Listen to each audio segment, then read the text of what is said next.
I guess it's obvious, right? Probably to most people, but after reading that chapter, it changed my life. Better father, better husband, better friend because of it. Once you start understanding these principles, you start to realize the type of, you want to define the type of leader you want to be.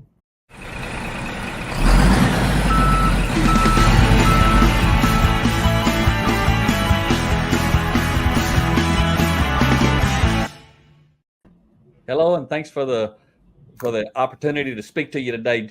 I got a special guest today here, Justin Poss, if I'm saying that right. And Yes, sir. And want to thank everyone for tuning in to the Real People Getting Real Results and Real Results show. So that's why I got Justin on the show, man. So welcome to the show, Justin. Thank you, Mac. I'm looking forward to this. I appreciate you reaching out. This is definitely a big honor for me. Thanks for having me on. It's cool, man. You've been getting results, and I always ask folks when we get started. Do you remember how you found out about me, or how we got connected, or where our relationship started? It was the blue collar attachment to the leadership name that you have. I honestly was just going through looking for podcasts to kind of sharpen up on my leadership skills, and I just had a feeling to look up blue collar. I'm originally, I like to classify myself as blue collar. It's where I come from the front line, and I take a lot of pride in that. I just came across your podcast, and I've been listening to it ever since. So that's how I kind of got started with the Max story. From there, I've picked up a few of your books and continued the journey. Yeah, it's pretty cool. I was looking before we got started. I don't know if you had been listening or reading my books before, but I looked in LinkedIn. You had reached out March 18th of 2022. You sent me a message saying I want to introduce myself. And you remember when you started listening or reading my content? Yeah, it was early 2018. Oh wow, way before 22. Yep. It was early. I don't know if it was early as 2018, but it was early. And I got to a point where I continued to get opportunities to move up in the company that I was working for, and I really it was kind of it was eye-opening to me that the space that a blue collar leader could fill, and how important it is to the business. And I think when you get a blue collar a leader that can fit into a traditionally white collar role and perform and execute at those same expectations, I mean that's you can't compare that to that type of leader. So I just continue to go down the path of sharpening my leadership skills. Your material was perfect. It made sense to me. It was, everything that I thought maybe it all made sense. And I think at some point I probably, it just a lot of light bulbs were going off every time I was listening to a podcast. And I felt like I know that, but why am I not doing that? And Yeah. So it was good to just kind of refresh on that stuff over and over and over again until I started to kind of build it into my character and my leadership style. And I really started seeing the outcome, the results from that. And I just got motivated to bring as many people as I can on that journey. And so.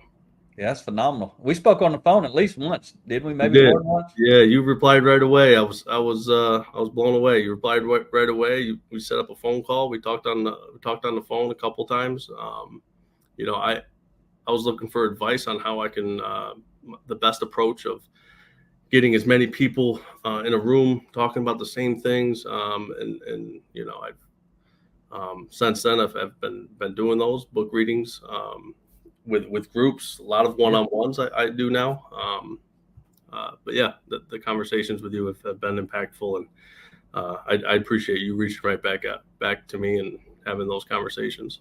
Yes, it's phenomenal because it seems like this is the first time I'm really meeting you because I get to see you this time. Yeah. So it's good. So tell me and the folks out there, and again, I appreciate you being on because I invite people that I have some kind of connection to. Invite those of you willing to hop on here, and part of the reason. There's a lot of reasons. There's a lot of win-win in this conversation, right? But one of the big reasons for me is because I know the people I invite, they can motivate and inspire other people personally and or professionally to climb to the next level. I have no idea what you're going to say that's going to do that, but I know it's going to be something. So tell me who Justin is, as whatever you want to share personally and or professionally about you and your journey. You know, work has been a big part of my life. I take pride in working hard and producing results, since even being on the front line.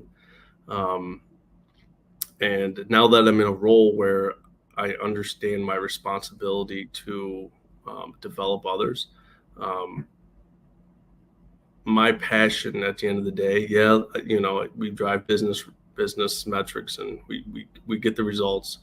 Um, that's kind of second nature, to be honest with you. But my passion at the end of the day is to develop others and look out for the frontline employees. Um, to me, that's where I don't know if businesses spend enough time in putting their efforts in doing so.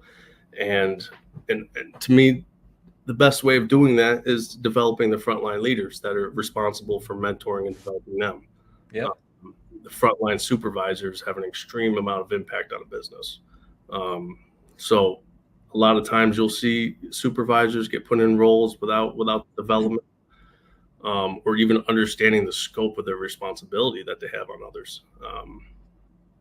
So I have numerous examples of people that I've sat down with and can proudly say that I've mentored, mostly using material from your books, because it really helps me articulate what I'm trying to say.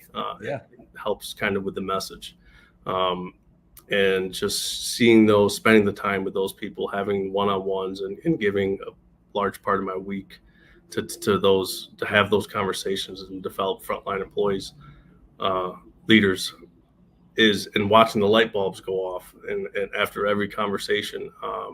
That's what I'm in it for. So That's outstanding. yeah. So you say you started on the front lines. You literally like I did, entry level frontline Yep. worker. What were you doing? That's why I relate to your stuff so much. I actually started with Chobani, almost 15 years now. I came as a temporary employee, looking for work. I got into an operator role, no experience. Loved it. It was my first experience even in manufacturing. I loved the job, and it was a high pace, and there was just a ton of opportunity to learn and grow. You could chalk it up to just being in the right place at the right time. Chobani's been on this growth path, over the last 14, 15 years that, even year after year, there's just, we're like, it's like a different company. So there's been opportunity after opportunity. And so I've been able to learn and grow with the company, which I'm very fortunate for. And, I plan to always make sure that I do my due diligence to give back. And, I work for a company, thankfully, that I can say, you do get back what you put into it. That's been my experience. And getting, that's why this stuff helps me put plans together for frontline supervisors. And I want to see the same for others. And, that's where my passion is. So that's good stuff. And this place gives me the opportunity to do that. So I'm very thankful. And that's Chobani. And what is Chobani, and where are you guys located? We're in upstate New York. I work in the first facility in South Edmondson, New York. We have a sister plant in Twin Falls, Idaho. We have a plant in Australia. So we're on this growth path. That's kind of the only thing we know. Which is a good feeling. But yeah, we're in central New York, so kind of in the middle of nowhere in this plant in upstate New York. But I've worked with people, that the turnover isn't huge. We hire people in local communities. It's like a family here. We've all kind of grown and developed together. And that's the fun part. So yeah. And what do you guys produce? We make yogurt, Greek Wow. yogurt. How many people in your plant? We have 1,200 people in the New York plant that we lead. Wow. So that's how many people on your team? All those folks or some of those folks? Probably a good chunk. So I'm over part of the operations, some engineering, sanitation, dry warehouse materials, but mostly within the operation. So um, quite a few folks reporting up to me. That's pretty awesome, man. That's a lot of folks, and you come from the front line. Now you're leading a team, and like you said earlier, I place a high value. If the person's got a high character, anybody who's been on the front lines worked their way up and can lead at the level like you're at or above, or really in any entry level and above leadership position. If they worked on the front lines, they have a high degree of character. They got Yeah, an advantage over someone who hasn't done the work. absolutely. And I've been fortunate enough to have mentors in every phase of working here. I've had mentors that were that showed me the way. So I mean, every week I'm learning, I'm developing, I'm getting better as a leader. Um, so very thankful to work for a company that gives me the opportunity to continue to grow and work on myself. That's outstanding. So I want to ask you about some of your mentoring, but first I want to ask you, like, if you got some examples of some of the stuff you learned. It don't have to be from my book, but it seems like you really resonate a lot with my content. So that's outstanding too, if it does relate to my content. But what's some things that you learned? First of all, that you learned and realized, hey, I am doing this good, and maybe that helped you say, well, some of these other things Mac's talking about, I ain't thought about, but he said this, and I agree with that. So maybe I need to give this a shot. Are there some specific principles that you can recall that you intentionally started trying to apply and got results that you can share anything, stories about, or anything like that? Yeah, over the years, I've really taken on a people first leadership strategy. I'm a firm believer that you take care of the people will take care of the business. And we have to be structured. We have to establish the metrics and the goals, and we have to we need that alignment. But if it's proven time and time again that if you take care of the people that are responsible for doing that, you're going to get the return. Yep. So, and that was a big thing. I've started reading the 5 components for building high performance teams. Okay. That was a good book. I've recently kind of stuck to leading from the front lines that you've written. That's has a lot of material that I think our frontline and supervisors, and not just supervisors, leads and operators. I go over this material with also, especially the ones that are hungry and want more. I think this is this great material to go over with them and kind of feed that hunger. And this is stuff I wish somebody would sat down with me when I was a frontline employee, and I didn't have to learn this stuff the hard way. Yeah. So, one of the concepts that from Mac's storybook is chapter 11 in Leading from the Front Lines is the pause button. Oh yeah.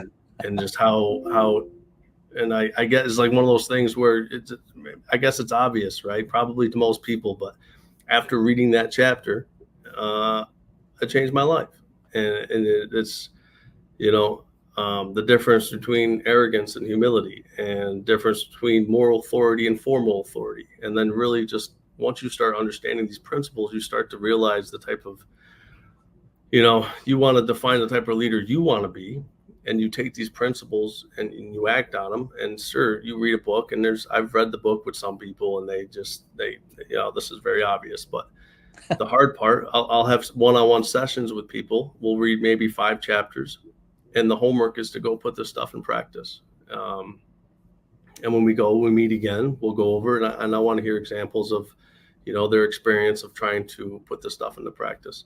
Putting it into practice is the hard part. So Yeah. you can know it all you want, but if you're not taking the time and building it into your character and your everyday leadership style, I mean, it's not going to pay dividends. So, yeah. And, I guess I can go on and on about some of the things that I love from the material. focus less on being successful, more on being valuable. I think that's something when I touch on that subject, it's like a first time people hear it. It was really the first time I understood the importance of that when I read it in your book. Yeah. And it's just changing the mindset, right? We all want to be successful, but focus on being more valuable. Focus, don't go asking for your raise, ask for more responsibilities, right? Um, Success is going to follow, right? That's Got how to. you be successful. If you're focusing on being successful and not being valuable, you're going to be dead in the water. So, and then looking looking out the window, not looking in the mirror. There's many times where, and even myself, where I didn't get the job opportunity that I thought I deserved. Um, but the right thing to do is to congratulate the person who did, make sure that they feel supported, and don't spend a single second wondering why this person got the job over me, or if there was any favoritism or whatever nonsense. Spend that time focusing on what can I do to be better, and how can I be the obvious choice moving forward. And that's where the time needs to spend. People need to take ownership, um, and accountability for themselves. Yeah. Um, when I hear people sit around and they're waiting for the company, or they're waiting for whatever workforce to develop them, or they're waiting for a certain class to come by so they can. I could tell you right now, I'm not going to sit around and wait for the company to develop me. I'm going to go get it.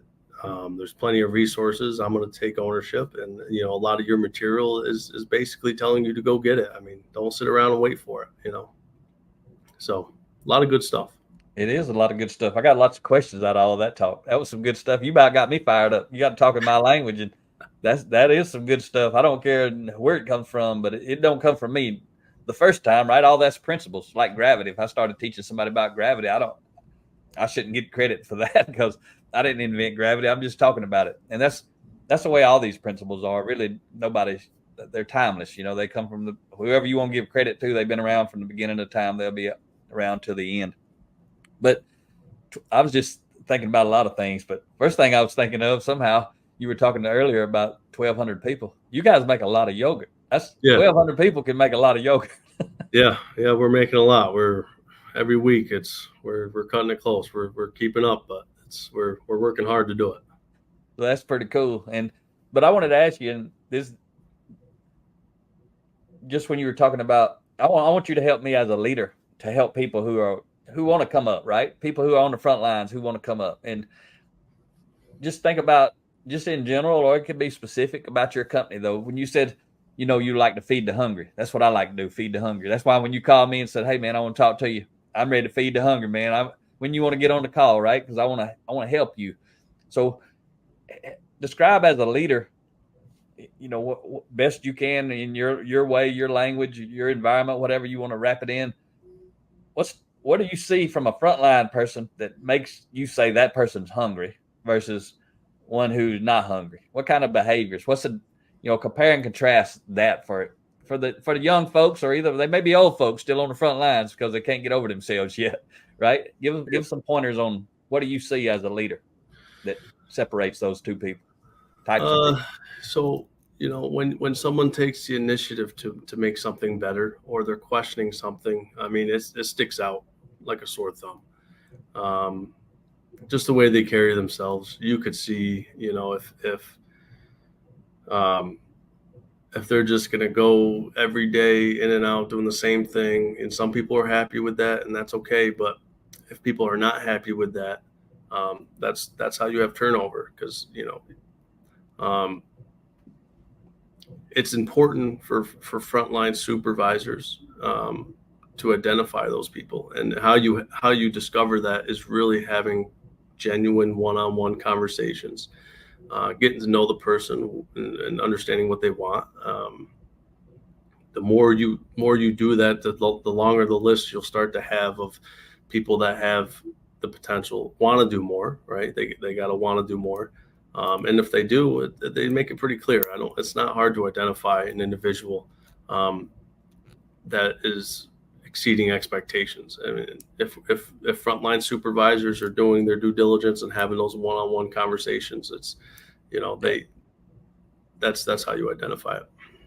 And Okay. I always look for feedback from frontline supervisors and managers, and I always want to know who are the ones that want more, and how are we developing them. We got to put plans in place. We got to, if they want more and they have the potential, let's figure out how we make it happen.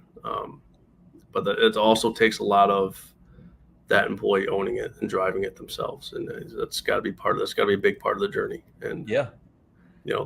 and sometimes we don't know how to tell people that. So that's like your material. That's why I love your books and love your material, because it really helps me articulate what needs to be said. And I got to tell you, man, I love bringing it. Like I'm doing one-on-one sessions with book readings with operators. And they're dialed in. They're dialed in on these conversations. It's the first time they're hearing any of this stuff.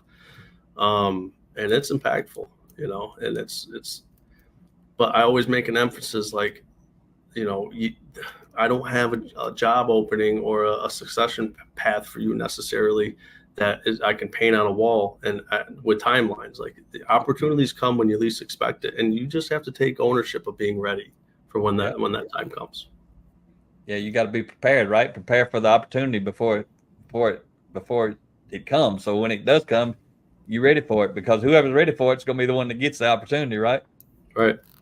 Yeah, that's good stuff. And hearing you share, like when you're doing those one-on-ones and you're introducing these principles and this content, that's just fun stuff. When you see somebody who had never heard this stuff, and there's millions of people out there. That's why we all got to do this stuff. That's why we're doing this channel. That's why I appreciate you being on, because everybody on here is unique. Go ahead. You got something to say right there. No, I think it's life-changing, and like, I think about the time when you were on the front line in the book, and I read where engineer came down and worked on your line, and kind of asked you what your plan was. Like, he sees something in you, and it was like a light bulb, and so that's where it starts. And I think getting people to see that they have potential is an easy thing to do. The conversations just have to take place. Yeah, and that's one of the great things about leadership that most leaders are not doing, because they're not really leaders; they're managers. And I mean, this gonna blow you and any of my audience away when I tell you this, but I just had a call with a young guy, 22 years old. I ain't gonna get in details of who he is, where he's from. First time that I had spoken with him, he was telling me a story. I'm gonna try to generalize it so it ain't too specific for the world, but he was near fatally injured by an animal. He worked in kind of in an industry that deals with animals, and he basically got speared through. He lost a kidney. He's lucky that this animal didn't thrash his head around. It just it went in and came out, but it was pretty much like a straight horn went through him. And I still can't get over this. The owner of that company has never even spoken to him about it, and he knows the owner. Wow. And this young guy, he says he works a lot of 18, 20-hour days on a flat salary, and he's been doing it for about 10 months. And it's just unbelievable how some people are treated. And he was talking to me about why that kind of boss, because he wants to help that owner get better. Mm-hmm. But he's like, why they treat people like that? I said, because y'all go in there and go to work for them every day. Y'all quit going, they'll quit treating folks like that. But that, you talked about a character talk, but I can't comprehend an owner of a company that even knows that it doesn't matter if you doesn't know the person. If somebody nearly about gets killed, he's still out of work. It's been 2.5 months. He's going to leave the company after he's been thinking a lot while he was laying there. It's probably, a lot of places look at individuals as individuals and numbers, and they're all people, and they live in our community, and they're coming. A lot of them come here to do the best they can, and a little recognition and conversation and getting to know people goes a long way. Yeah. You gotta be caring, and you gotta be empathetic, and it's part of being a leader. Yeah. So I'm trying to think all these questions I had from the things you've been saying, and one of you were talking about the pause button. I mean, that's huge for me, right? That's anybody knows me, that's the most important principle I ever learned in my life, and it sounds so simple now, but I still tell it all the time because I know there's people who ain't never heard it or thought about it. But that one always, when people talk about that one, I always like to ask, and you don't have to share anything personal if you don't want to, but has that or any of the other ones helped you in your personal life outside of work? The pause button usually helps at home a lot. Yeah, no, everything I've, this is a journey that I took on to be a better leader. But all of this transfers into my personal life. I'm a better father, better husband, better friend because of it. Because you're not just this is genuine stuff, right? You're building it into your character and your personality. Like the pause button, I don't need to respond every time I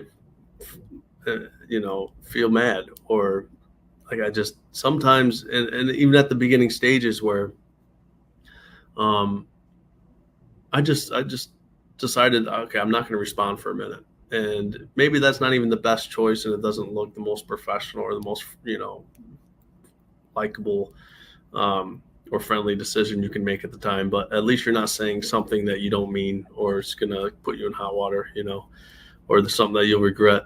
But once you put those things into practice time and time again, it just starts to change who you are. And like now I don't know if I can even feel the way I used to feel. Like if somebody, I can't be, I'm sure it can happen, but it's definitely much less. It's just because I've built this stuff into my personality.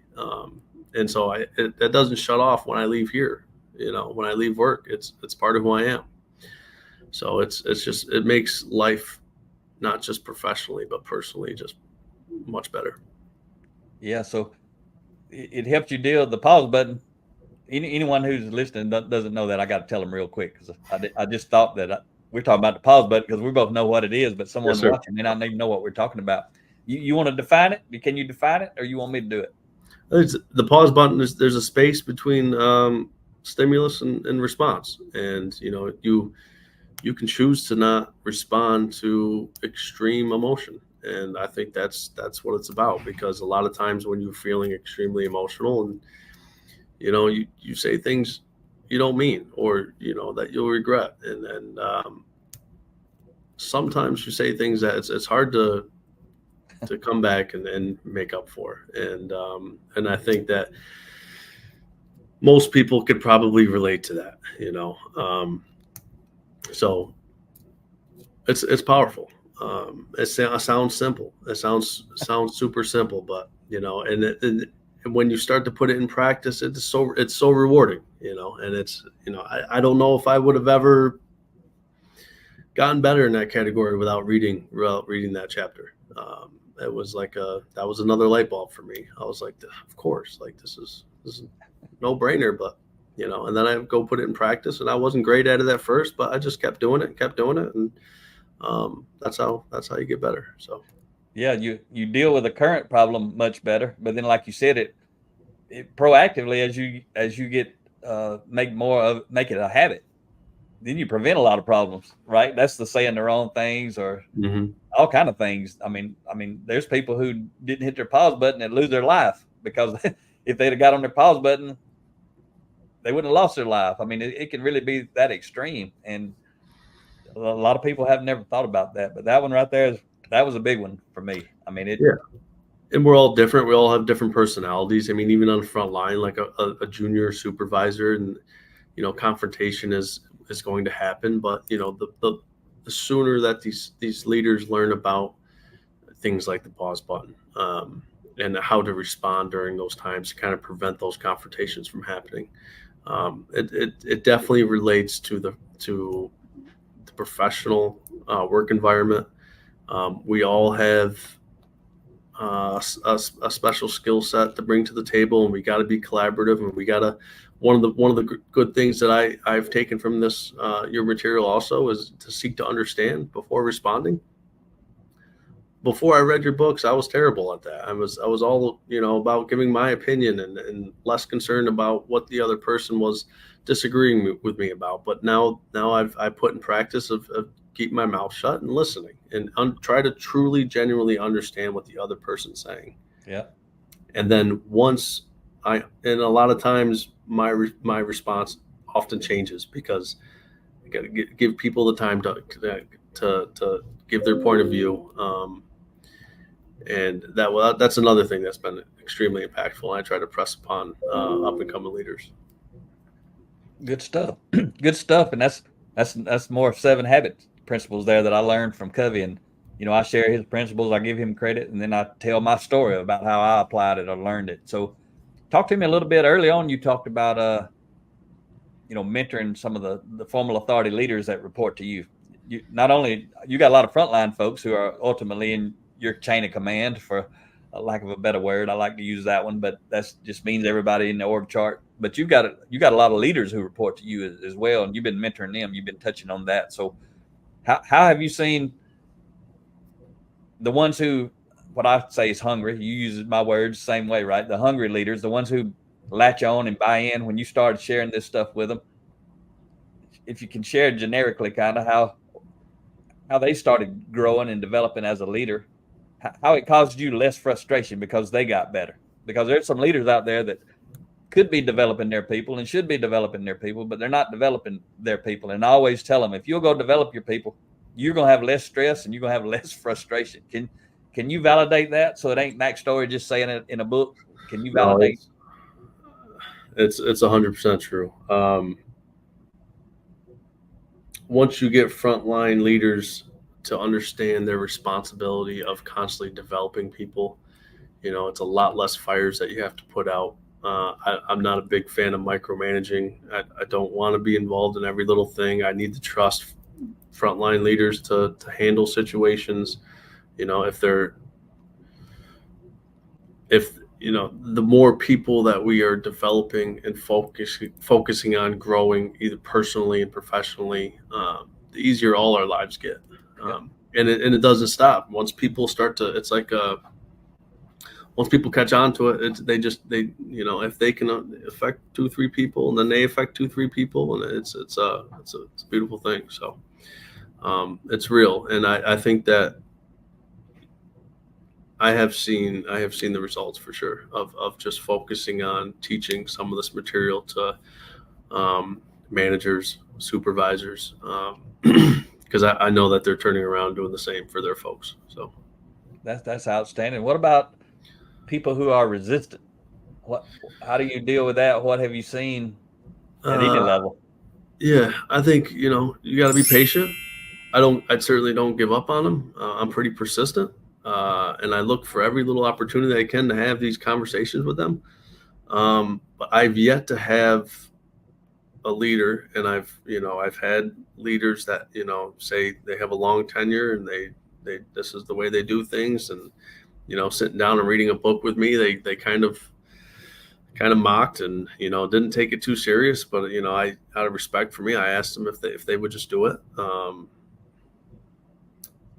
And I've at the end of the readings, they kind of changed their tune. I have yet to find somebody that maybe it's harder to get through to them, but once they hear a little bit here and hear a little bit there, I mean, it's impacting everybody. I've yet to have a leader to be resistant and remain resistant to this material. That's good. That says a lot about your leadership, because a lot of leaders have a lot of resistant folks on their team. So it says a lot about your leadership and your team, and whoever hired those people. Could have been you, could have been somebody before you, I guess. It depends, but yeah.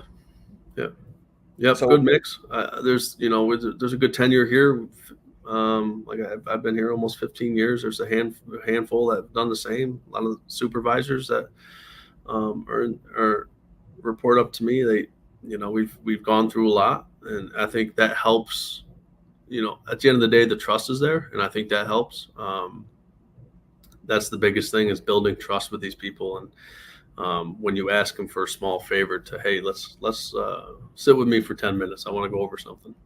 They might be resistant, but they still do it, and I still see the light bulbs going off, and it's good.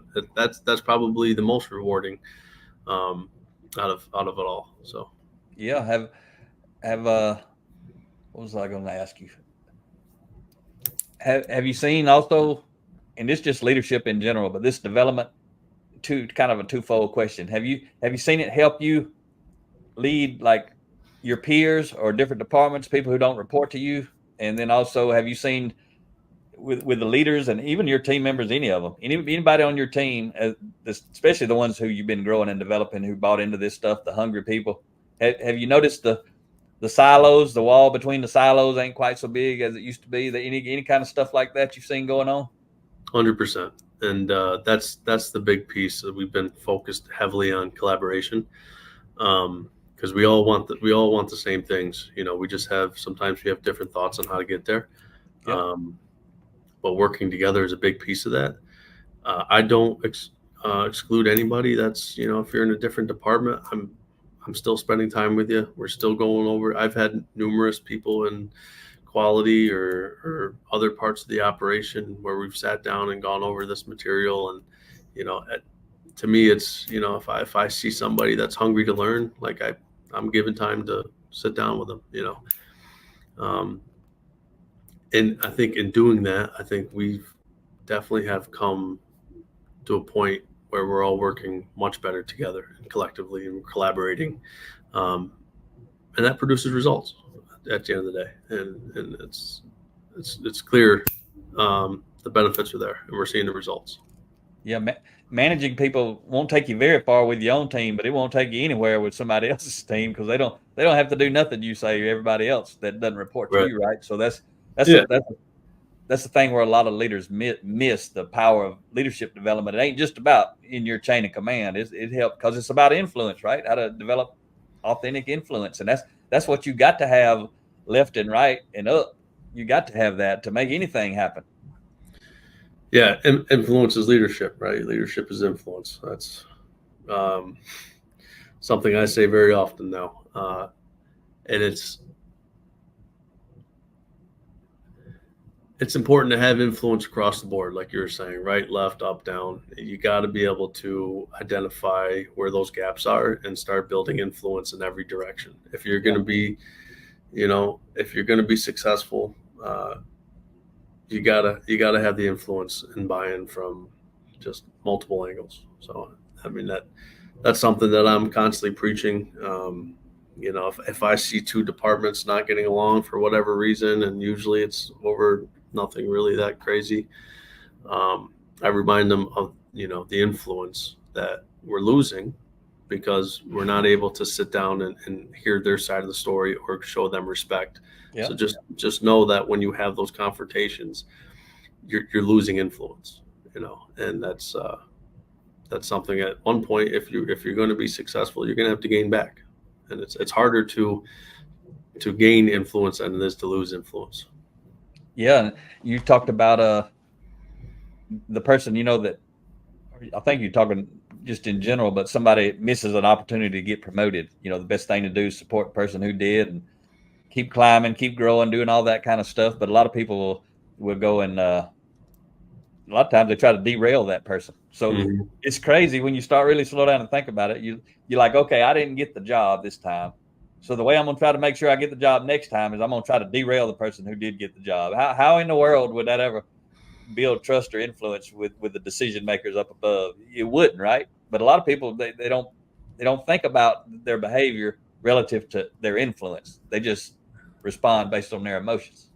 Yeah, I can tell you firsthand that it's something that we look for. How they respond to not getting the job is critical, and if they don't respond in a way that's positive, I mean, it's hard to shake that, and it's very hurtful for that individual. So, I make it a point to have follow-up conversations with anyone that doesn't get the job, and I want to make sure I highlight that, because I've seen it time and time again, and it does them no good. And next time the opportunity comes around, honestly, it's hard to shake that. People are thinking about it, so it just kind of highlights your character. Exactly. And if you see the opposite happen, if you make a decision to promote someone and someone else going to be disappointed that didn't get it, maybe 2 or 3 people, right? Let's say there's 3 people who didn't get the promotion that you gave to somebody else. And and you go have that same conversation with those three people, one-on-one, to talk to them like you just described. One of them supports the person that you just got promoted. The other two, or one of them supports that person. One's kind of just neutral. One kind of derails the person and gets angry and shows their bad character out amongst the crowd. Anybody listening to this right now, if I ask you, that's all you know about those three people that applied for the job and didn't get it. One of them supported the leader that did get it. One was neutral. One was negative. In the future, you got to promote one of those three. Which one's it going to be? Everybody would pick the same person, right? Yep. The one that was most positive.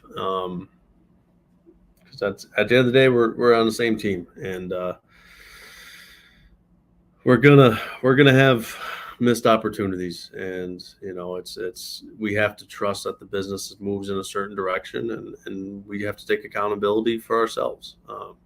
And it's just, you can't hide that. You can't hide if you act a certain way after you don't get the opportunity. That's a character trait that you can't hide.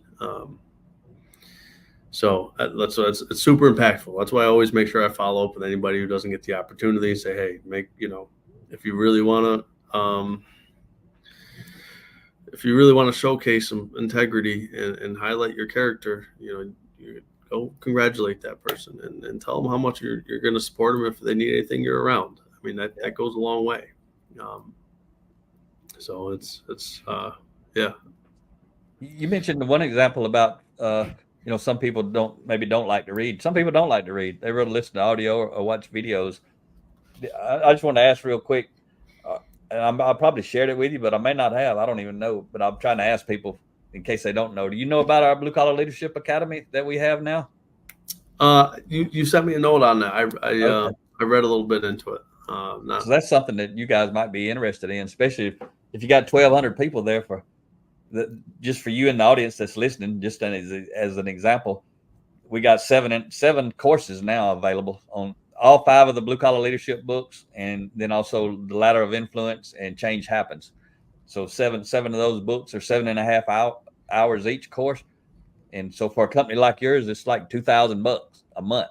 You can do 1 month, you can do multiple months, and all the employees can be enrolled for that one flat rate. So for less than $2 per person for a month, they could have access to 7.5 hour courses. That thing is, it's just us trying to live from a place of abundance. But anyway, you know about it, but I was mainly sharing that a little bit for people who might be watching to understand how it works. Some people have thought that it was $2,000 per person, but it ain't. It's for, up to 2,000 people can enroll in that. But that may be something you guys might want to think about down the road, because it's just a super low cost initiative, really. Yeah. I'll definitely look into it. So, anything that I hadn't asked you, or anything you was hoping I'd ask you want to talk about?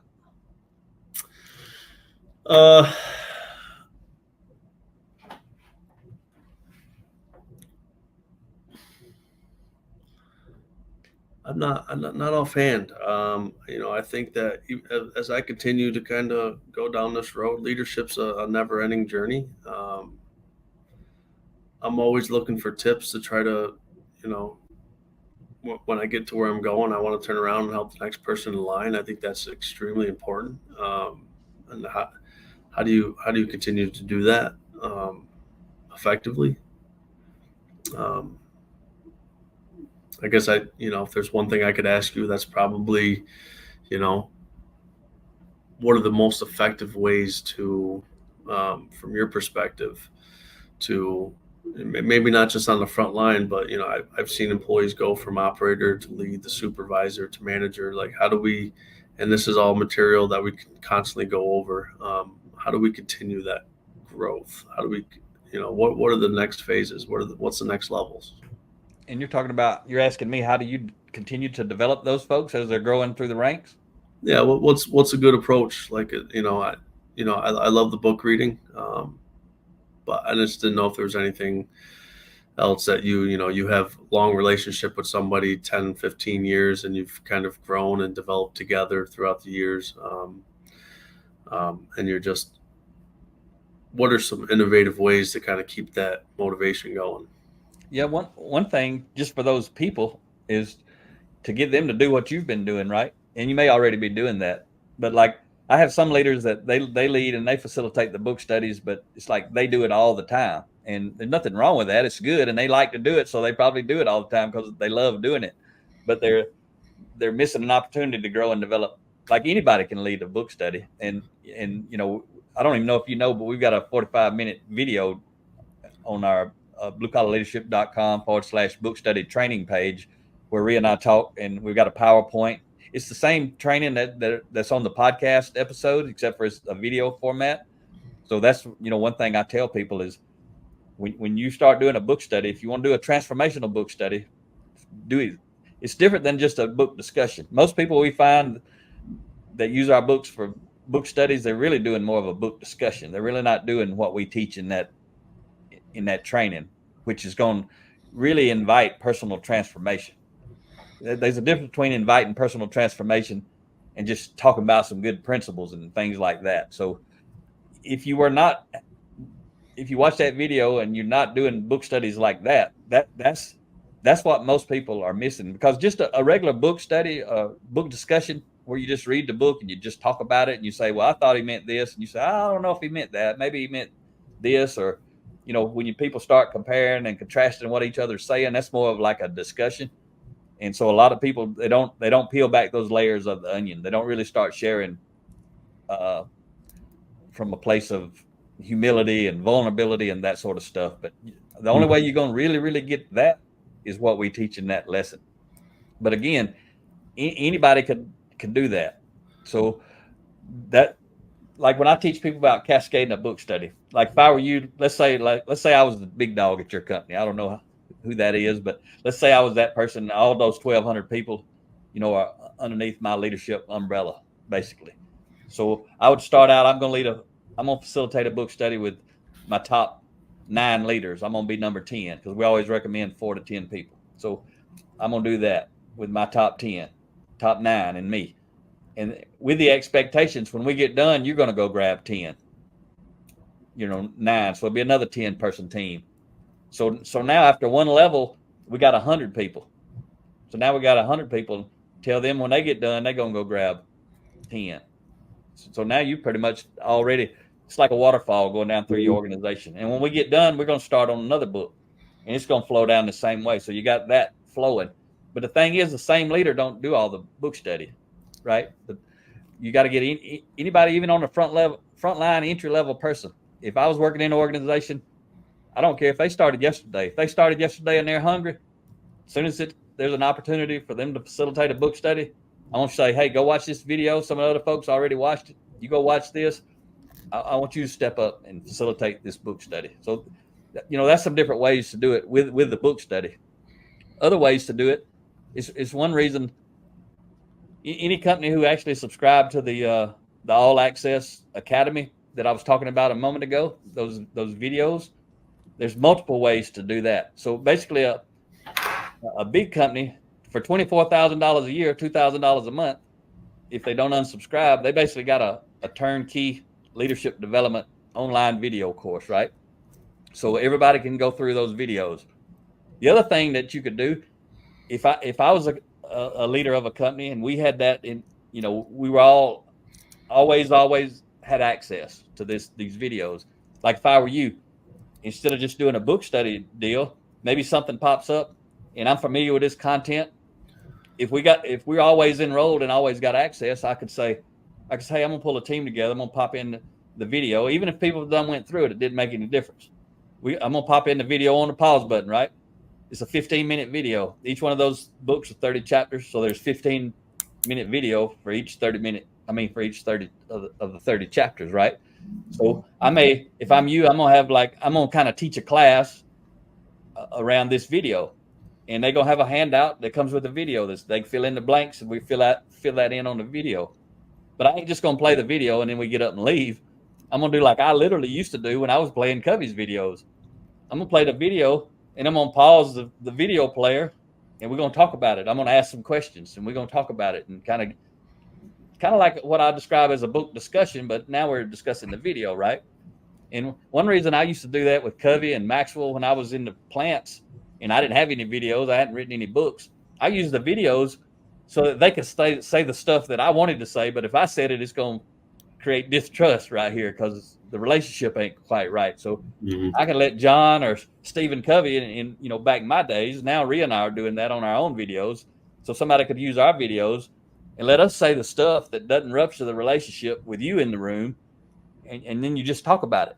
Let us be the bad person, if you want to call it that talks straight and talks the truth. So that's why I always loved having Covey and John, because they could say the stuff that I wanted to say, but I just really couldn't say it because I'm too close to the situation. Does that make sense? Yep, makes perfect sense. So the books, do the same exact way. So that's one way to use those videos. And if somebody was enrolled full time, they could use those videos not only to develop the people who work there, but also we have one client whose their plan is to use those videos for onboarding, like the Frontlines book. Part of the onboarding process is they go through that 8-hour course. They can do it in a day, 7.5 hours. One of their onboarding days, orientation days, whatever you want to call it, they actually they sit down and go through that. They can do it at home. They can do it in the office. It could be split up with a group. Multiple people could do it. Somebody could lead a discussion. You could turn that 7.5-hour course into 2 or 3 days of training with somebody like you who understands leadership, right? And if you got other people who are hungry in your organization, they understand leadership. It's a way to build relationships. Start talking to these people, walking them through there. Let us say this stuff, and then y'all pause it and talk about it. There's all kind of ways, and then so that exact thing I just said with the video, you got to be enrolled, to be able to really do that. But you could do that with a podcast, right? You listen to a lot of my podcast episodes. So you could come in, the podcasts are free. You could pick out a podcast, play it, pause it, talk about it, play it, pause it, talk about it. So I don't know if that's what you were asking me, but that sounded like what my answer would be to what you were asking me. If that's not like what you were talking about, could you ask it a different way? That's good. That's because, I go over, I like book readings. I like going over, let's read chapters 1 through 5. Let's talk about it. But then, I guess incorporating next phase. I like the video idea. I just kind of looking for ways to kind of change it up. I don't think you can't hear this messages enough. I think we got to keep revisiting and reviewing and talking about it. Because I get to read the book with, employee after employee. I've read this book hundreds of times. That's awesome. Yeah, and then it's always look forward to it, and it's always a nice refresher. I like the videos. I think some people, you're right. I've had some people that aren't big on reading, and I think that's with the group reading, some people don't feel comfortable reading, and they don't feel comfortable even being somebody in the room that chooses to skip on reading. Like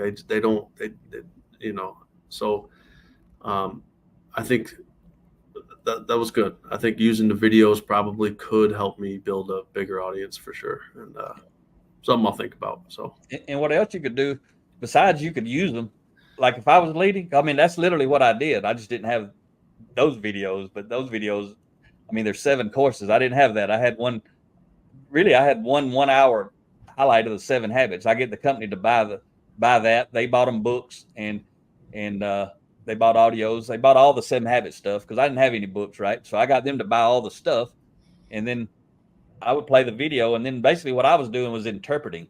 What are they saying? What does that mean to us, right? Mm-hmm.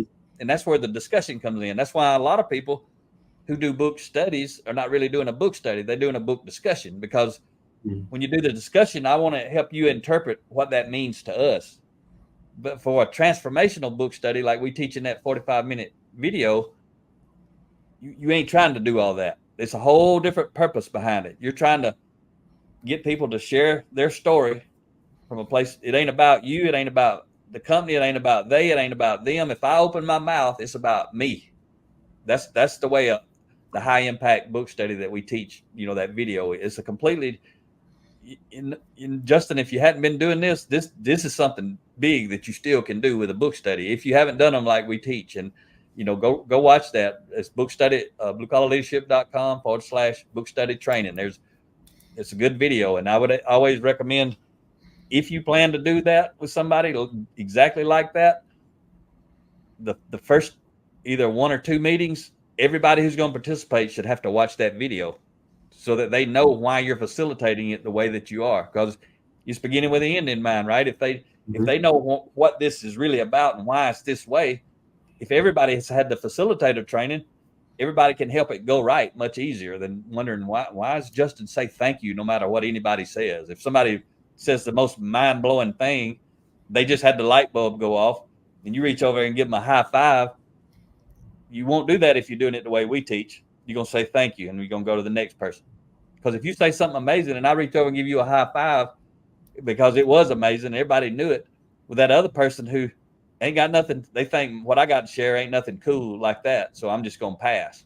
Because it's easier for me to pass than for me to say something that ain't cool like that, and then I just get, thank you, or nothing happens. Because as soon as the facilitator starts placing judgment on what everybody's saying, it changes what everybody's saying. Yeah, that makes sense. So that's why it's that method we teach highly, highly transformational. And the other thing I was going to say though about the videos, I would want them so I could have the discussions around them. That's why I'd want access to those videos. But I'd also, I'd communicate it out to everybody in my company. Hey, we got access to this, even if it's only for a month. Big companies, they could do it easily for a year and just have it available to everybody. It's like the cost is really nothing, especially in a big company. And but like if I were you, literally, and I had my team and I've enrolled in this course, I'm gonna require everybody's got to go through whichever book I want them to, maybe all of them, but definitely like Blue Collar Leadership and Supervision. Even if they've been through a book study, you got to go through this, and you can do it on your own time. You can do it here in the company, or you can do it, at home. Doesn't matter where you do it. If you do it at home, somebody in your home can watch. We don't care. Mac and Maria don't care if you do it at home and let everybody watch. We don't care because we want to help, people. But the person who actually goes through it, who's signed in with their email, when they get done, they're going to get a certificate of completion. So they can put that in their, their file at work. They can put it on their resume. They can do all that kind of stuff. So if I didn't know how long I was going to go be enrolled, I would say, hey, we enrolling this thing for a month. Give it a try. The hungry people, they're going to go through all 7 of them in a month. I guarantee you, because it's only 7 days of time. If you want to, 7, 8-hour days, if you offered that to me and I was in your company, I'm about to go do it. So you could even use it, even if you were not going to enroll in it long term, you could just do it one time and tell everybody, hey, we're getting ready to turn this thing on. And you'd find out you say, hey, it's a way to self-identify. If you're hungry, you go dive into as many of these courses as you want. And if you saw 3 people on your team went through 7 courses, somebody else went through 1, 2 or 3 people went through none, that would help you identify, who your leaders are. Plus they're getting a lot of learning. So there's lots and lots of ways to use that course. And we tried to create it from a place of abundance. Most people who do those courses, each person's got to pay a certain amount to go through there. Like those courses probably would be $100 to $200 per person per course for most things like that. And we're doing it for $2,000. Up to 2,000 people can go through it for a month. It's crazy. Abundance mindset we tried to have. So that's some of the ways. But getting anybody could also facilitate those discussions. Your leaders, it's another way. You could sit in the back of the room. You don't have to be the only one to facilitate a discussion around a video or podcast or the book. But what the videos do is it connects them with us. And then if they do have the book, they're more likely to be engaged with the book. We're going to start next year, our special offer.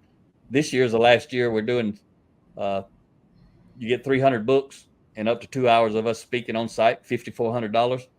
Next year we're going to adjust that up. Our special offer is going to be $7,400. You get 300 books and you get a 1-month subscription to the all access, because we want people, if they want us to come speak. A lot of people don't want books, they don't want videos, they just want us to come speak. And we're trying to do more than they understand they need to do. We're trying to give them resources so that they can go out and be successful. When we leave, now you got books. Go do book studies, or at least at a minimum, hand out the book so the hungry people can get a full dose of this content.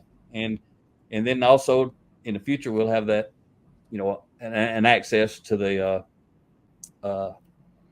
academy, which somebody could it's going to be the same cost. But the point is, with that special offer, nobody's ever paying for us to come speak. We're come speaking because you want to invest in the people. We tell you, if you'll invest in them, we'll invest in them. What you got to do is make it happen. What we're going to do is spend our money to come talk. So that's why we always try to keep that special offer where you actually getting the value of something that we sell anyway.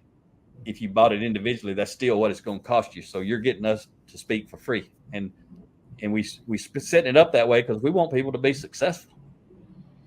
We want you to get results. Somebody talked to us recently and they were trying to get us to do different things. I said, I don't want to come help you not get results, because then you're going to talk bad about me and what I'm teaching and say that stuff doesn't work. And so we turn down business a lot of times because it's funny, Justin, there's a lot of folks out there who call us because they're struggling. They don't know what to do. Then they try to micromanage us and tell us what they need to do. If they knew what they needed to do, they wouldn't be calling us in the first place, right? Mm-hmm. Those are the craziest calls I get. As soon as I see, not surprising, but yeah. I mean, they want to tell us what to talk about, how to talk about it, when to talk about it, what to say, what not to say. I'm like, I ain't interested. That's why you got all those problems. I don't say it like that, but I do say at some point, we're probably not the right fit is a better way to say it. And because I ain't the kind of person to go up underneath a micromanager and let them help me help them fail. That ain't our goal. We're not trying to make a lot of money. We're trying to make a lot of difference.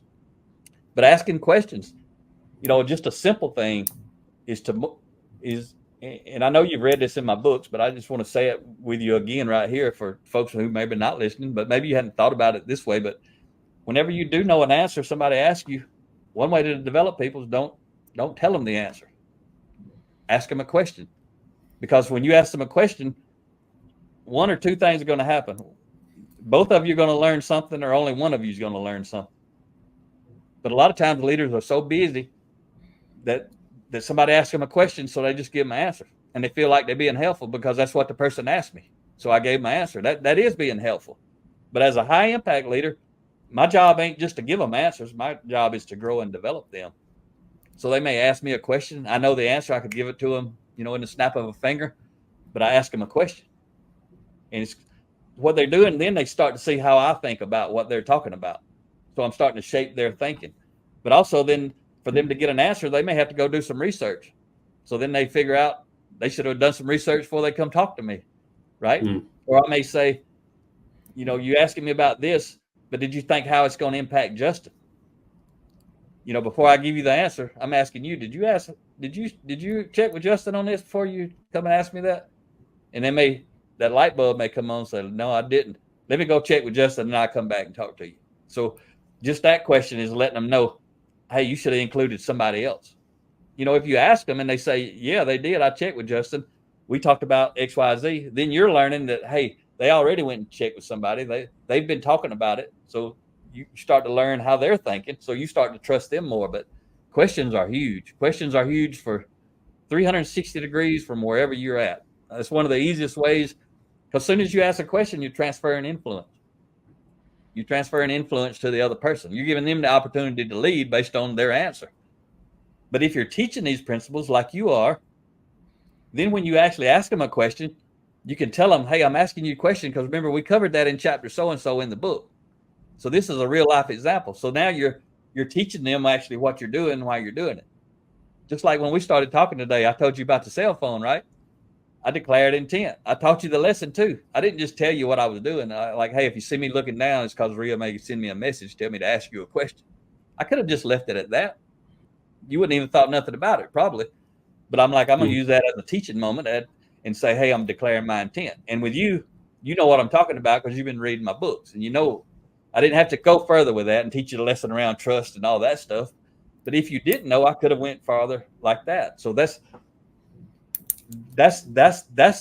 the real way. Like you want to call it the lean way, the single piece flow way of how do you lead at a higher level is you learn how to do all this stuff we just talked about. Ask questions, give some guidance. Whenever you do something, teach the lesson around it, especially if you've been going through book studies or videos or podcasts. Help people see what they can't see. A lot of times with lean, I used to see that with people that I was trying to get to do lean. They couldn't see it. They couldn't see what I could see. I could just naturally see process improvement opportunities They couldn't see it. All I had to do is make them aware of it. Oh, now they can see it and they'll go fix it. And a lot of people say, how come I can't see that? How come I can't see it till you say it? But it helps them start to see it in the way that you tell them. So that's the lean way to do it right there. Little bitty micro lessons, one at a time. Slide it into crack. Because I had a leaders ask me one time, we were at a $1 billion company, and they had, the old paneling you see in old houses. It's got the wood, and it's got a black line down it, and it's got some wood and a black line down it, and the panels are different widths. So that was on the wall, and they asked me, they said, we're always so busy. How do we do all this stuff you're teaching us? We ain't got time to do all that. And I got over by the wall. I said, see this wall? I said, see the big fat sections, the wood part, not the black line, but the wood part. I said, that's all the management stuff you got to do every day. Your plate is full of that, right? They said, yeah, that's what we're talking about. I said, you see those little black lines, the little slivers in between? That's where you got to learn. You got to learn this so good that you can slide some leadership in those cracks. And I said, for example, if I'm busy, I'm wide open, like we all are when we're in the manufacturing world. We're running around scrambling on the floor. If I walk past you and you say, hey, Mac, I need to talk to you, and I'm really busy, and I say, I can't right now, but I'll be back, and give me 5-10 minutes. That right there is one of those black lines. If I want to lead, when I say I'll be back in 5-10 minutes, guess what I got to do, Justin? I got to come back in 5-10 minutes. If I do that, I just filled in that crack with some leadership. I just modeled integrity, keeping your word, building trust. But if I say I'll be back in a minute, I got to run down here real quick, and then I go down there, and then I go somewhere else, and I go somewhere else, and then it's the end of the day, and I'm gone. Well, I just filled in some negative leadership into that little crack because I just had an opportunity. If I can't come back, I don't say I'm gonna come back. But if I say I'm gonna come back, I gotta come back. I gotta know when I say I'm coming back, no matter what else happens. So that's this last 5 or 10 minutes, however long it's been. That's when we really, really doing what you want to be doing ultimately. Is we got to be very intentional, filling in these little cracks in between all this stuff. But every time you interact with somebody, that's one of those cracks. When you're having a personal interaction, that's your opportunity to either give them an answer and don't use that crack, right? Or ask them a question. It's going to take a little longer, but eventually it takes less time, right? So it's going slow to go fast by asking a question instead of giving an answer. Was any of that helpful? Going slow to go fast. I mean, that's something that's another thing I say all the time. You got to slow down. And yeah, that was very helpful. I think from my perspective is, slowing down and giving people time to even just have conversations. We're in a very high paced work environment. You got to create those times to create those opportunities so you can fill in those cracks. You got to be intentional about it. So, one more thing I'm gonna tell you, and I'll let you go.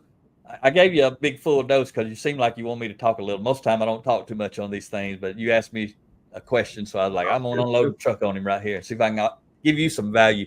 I just thinking though, as we were talking, another way, and I'm just sharing potential ways.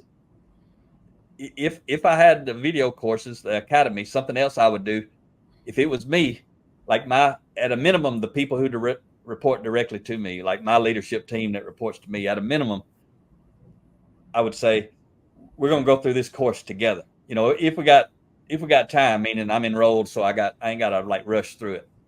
I'm going to say, for 30 work days, we're going to go through the supervision book. We're going to meet together as a team. We're going to all print off the handout. We're going to fill in the blanks together. We're going to go through this course together as a leadership team.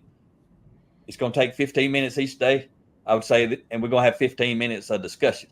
So everybody, because, the thing about that is that people have to enroll. They got to be enrolled to get their certificate of, completion. But if everybody's able to enroll, they can enroll, and then they can go back at home and fast forward or whatever they got to do to make the computer give them the certification. But we would go through it together and learn together so that as a leadership team, we could talk like that's different than if we got like a frontline team in there with us, right? There's all kind of ways to leverage books, audios, videos, but the principle behind all that, Justin, and it's what I tell people a lot of times when they call, like they don't want the book deal. They don't want the special offer. They just want us to come talk. We don't want the books. I say, if you want to transform your company, you want to grow and develop your people, guess what you got to do? You got to grow and develop your people. You got to do it somehow. And they don't understand books and book studies is just one way until I tell them. I say, you got to do book studies. You got to do videos. You got to do audios. If you're not doing all that, all the stuff you want me to come do ain't going to happen, because I'm going to come there for like a couple hours and I'm leaving. It's not going to be a magic wand kind of thing. You guys have these problems because you're not growing and developing people. So you can do it by video, audio, or book, or if there's another way you can figure out, tell me, because I don't know. I mean, you get up and speak if you know it like you do. You could get up and teach like I was in there speaking, right? You could get you some notes and you could teach. So that's another way.